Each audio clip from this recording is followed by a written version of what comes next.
You're listening to the ESO Network, your station for all things geek.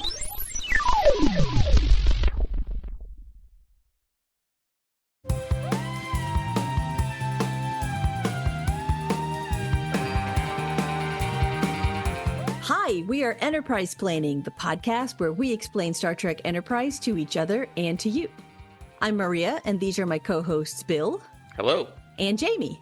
Hi. You might be surprised to hear us in your feed this week, since we are normally on a bi-weekly schedule. But here at Enterprise HQ, we're all about giving you, our faithful listeners, all the Enterprise-splaining goodness we can. So with this new season, we've decided to change our format just a little. Rather than reviewing... It's all Diane Warren. It's all Diane Warren all the time. I finally won. That'll be the third season. Rather than reviewing the previous episode before we go into the next one, we're starting a new mission, Second Contact. So every other week, we'll look at the episode that we watched the week before, after everyone has watched it. So you can get all our thoughts about this episode just a week after the explainer.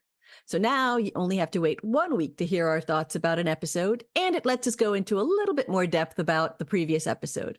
We'll also be bringing in more guests during the Second Contact episodes, since it will let us bring in some people who've already seen Enterprise and are familiar with its nuances. Anyway, what it means to you is you get to hear us weekly. Second Contact episodes will just be a little quick fix between our main episodes, and we hope you like it. So today, our mission is a Second Contact. We're going to revisit the Star Trek Enterprise episode Carbon Creek. A word of warning, if you are new to Enterprise splaining, first of all, welcome.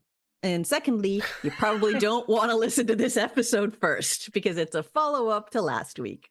So go listen to that episode before listening to this one, and it'll hopefully make more sense. Maybe. This is quickly turning into that Mr. Show sketch where they did the pre-recorded call-in show, where you couldn't actually call in with questions about what they were talking about. Yeah, that's exactly what this is.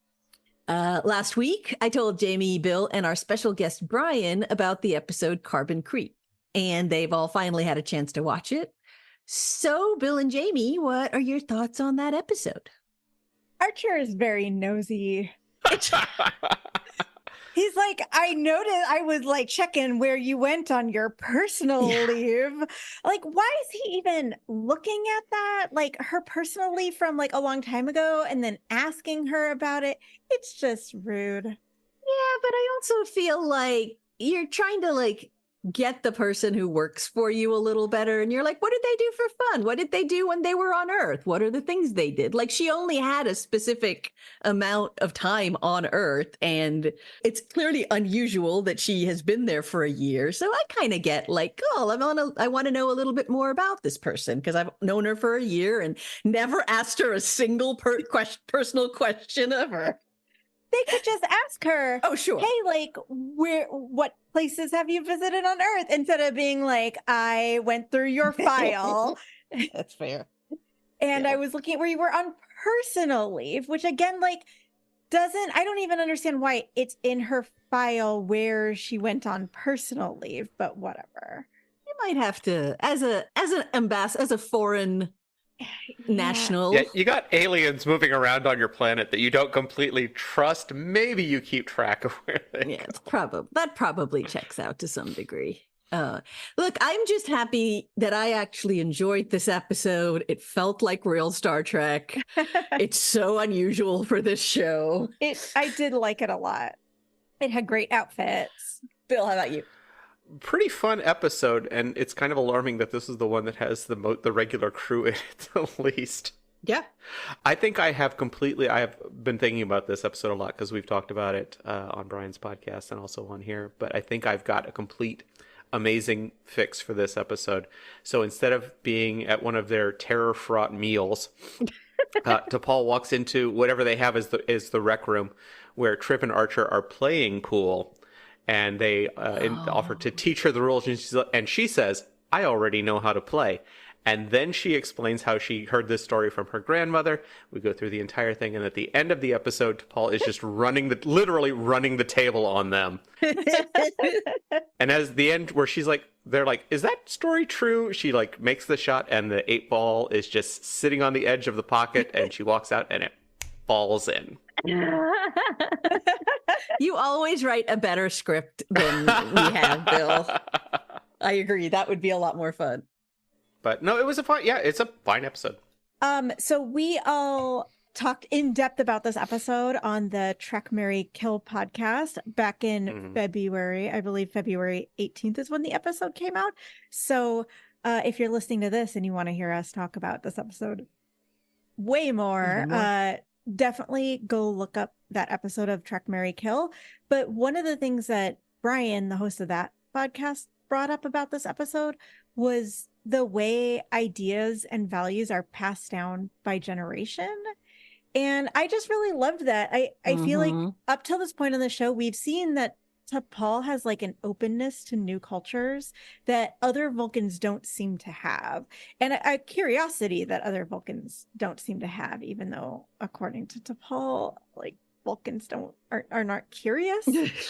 But don't get me started. She definitely shows curiosity, and this episode kind of put that into perspective on like why she is the way that she is. And it makes sense to me that like if she grew up hearing these stories from her grandmother about her experience on Earth, that she might have grown up being a little more open-minded to other cultures than other Vulcans do. So I really loved that.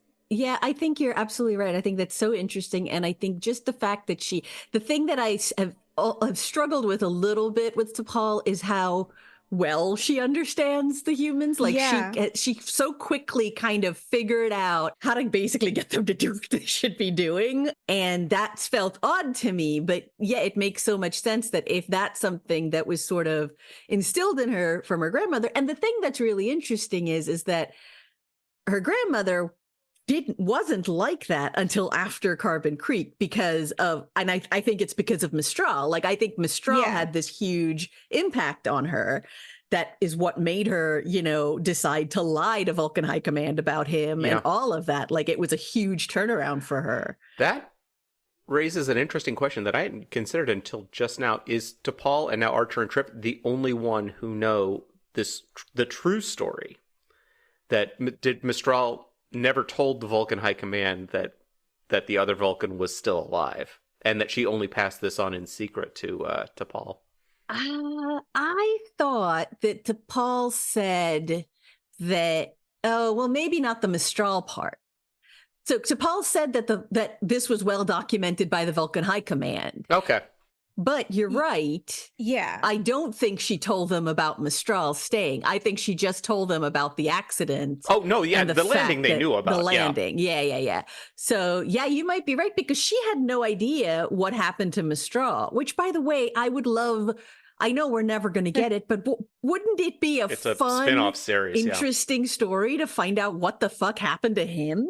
Yeah, I would watch an entire series of him just like traveling around Earth. Yep. Like meeting different people. All his different hats, the different ways he has of hiding his pointy ears. It's interesting because he said he was going to stay to study humans, like he wanted to continue studying humans. But it's funny because I think when we think about people like studying like an anthropological study, we think of it as you're studying in order to share knowledge. Like you're studying it so you can write a paper and tell other people. But in this case, he's studying them just for knowledge for himself. Right.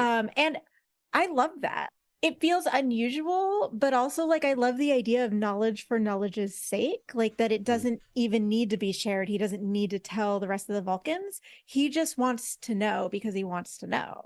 Yeah, I agree. I think he was a cool character. I think the impact that he had on T'Pol's great grandmother was really important and interesting and very sort of subtly done. Because I feel like they never really said it, but she seemed like she was in love with him or had some sort of feelings for him. Because the way she reacted to Maggie felt like she was jealous. Oh, yeah. Even though it was like she kept saying, this is just because you're putting us in danger, blah, blah, blah. Yeah. It felt like she had feelings for him and wanted him to come back with her. And I actually, for a long time, assumed that was like through the episode until the very end, thought, oh, yeah, he's going to go back. They're going to end up together and they're sort of going to, continue to explore. Earth culture or whatever in some way. I think I brought this up on Trek, Marry, Kill, but I think it would have been a much stronger choice narratively just to have those two be the only two survivors, because Mo didn't really do anything in the story. Excuse me, he fixed what's her name? He fixed Mrs. Garrett's toilet. He fixed Mrs. Garrett's plumbing. Yeah, he did. Yeah, he did. Because suddenly it becomes about these two characters who may never return to their home planet. Yeah, and it becomes how this, they handle it. You have the struggle about, okay, how do they assimilate into human culture, or do they remain Vulcans and all this stuff? And he decides that he wants to stay and she has to leave. Yeah. But yeah, no, it's, yeah, when my girl was standing on the street corner staring at them. Oh my God. As Maggie kissed him. Scene. Just looking, just standing there staring, arms straight down, just standing there. Oh my God. That scene was so funny that when we finished watching the episode, my spouse rewound to that scene to watch it again because it was so funny. Speaking of that scene, by the way, I do want to mention that the blonde woman who owns the bar is John and Joan Cusack's sister, Anne Cusack. She's a Cusack. Ooh. Yeah, I think Brian mentioned that on Trek, Marry, Kill. Yeah, that's so cool. I mentioned it. Oh, you mentioned it. Cool. I love that. It was just cool. You could tell, and once you knew, you're like, yeah, that's obviously a Cusack. You can see it. Yeah, very cool. Anything else about this episode? No, pretty fun episode. All my favorite outfits. Oh my God. The leather outfits. Or leather-like outfits that the Vulcans wore in the beginning. Loved those. I knew you were going to love those. I knew as soon as I saw them, I'm like, Jamie's going to lose her shit over these uniforms. They're so good. Oh yeah, anything Mistral wore, fantastic. She looked. It's Tamir. Her name is Tamir. Mistral is the other guy. Mistral is the dude. Oh, sorry. Tamir is the woman. Sorry, but yeah, no, she looked fantastic. Somebody on Tumblr referred to them as hipster Vulcans, and I can't stop laughing every time I think about it. I also still want to know where the hell she got her shoes in that first scene. I know, it didn't make any sense. Like, they should have been in boots. I understand the clothesline, but there wouldn't be shoes on the clothesline. So I don't know how she got the shoes. But I did love her 50s style plaid button-down dress that she stole from the clothesline. And then later she was wearing this like 50s style yellow sweater, and I felt the costume designer did a good job with period appropriate undergarments, because she even had those like 1950s like pointy boobs in her sweater. Yeah, it's true. And then at one point she was wearing a houndstooth coat that I absolutely love. Oh yeah, that was gorgeous. Yeah, I love that style in general. So yeah. Yeah, I loved this episode. I had a big smile on my face through the whole thing. The only scenes I didn't dislike was pretty much every time we went back to the Enterprise. I liked the last scene, but other than that. I mean, the guys reacted in character, I think. The problem is I hate their characters. Well, that's the problem. That's the fundamental problem. They're so rude to her. I will say, having an episode that you like makes writing the script for this podcast a whole lot harder. Like, I had so much less snark in that episode than I normally do, because I was like, all I can do is tell the story, because it all kind of works. It was fun. One more thing I want to mention. There was a point where one of the Vulcans was soldering wires together without any safety equipment. And I'm like, it's going to get lead poisoning. Yeah, Mo. I was watching that. I was like, you need some safety equipment. They should know better. But Mo was in love with Mrs. Garrett, so he was not thinking straight. He was going through the Ponfara with his Mrs. Garrett. Oh my God. See, there's so much you could do with this, dude. Ponfar with Mrs. Garrett could be the episode title. Ponfar with Mrs. Garrett is very good. The Facts of Ponfar is my new series of ebooks that's going to be available for purchase. Jamie doesn't get that because she never saw The Facts of Life, but that's okay.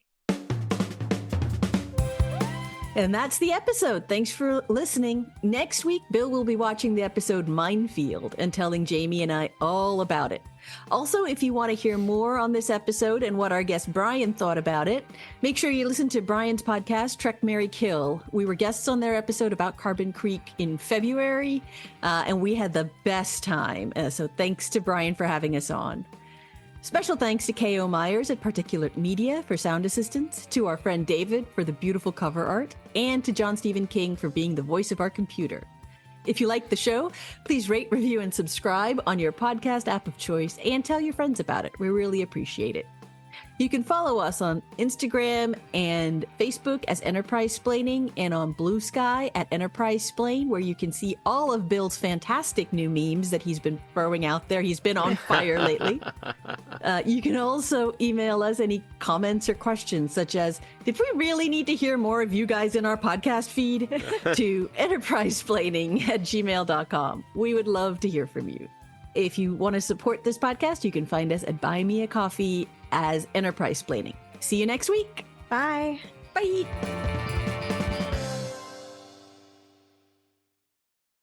Hi, I'm Joe Heath, I'm Tony Heath, and we host the Watch-a-thon or Rassalon. a podcast where we're watching through all of classic Doctor Who. Nope, we've already done that. We did? Well, then now what do we do? What do we two do? We review New Who. Ooh, we too review New Who? We do, just for you. Who? Not you, them, the listeners of the podcast. Ah, The Watch-a-thon of Rassalon. now we review New Who too. Woohoo! This has been a broadcast of the ESO Network. Be part of the crew and help support our shows by donating to our ESO Patreon or by shopping at the TeePublic store, which can all be found at www.esonetwork.com. The ESO Network, your station for all things geek.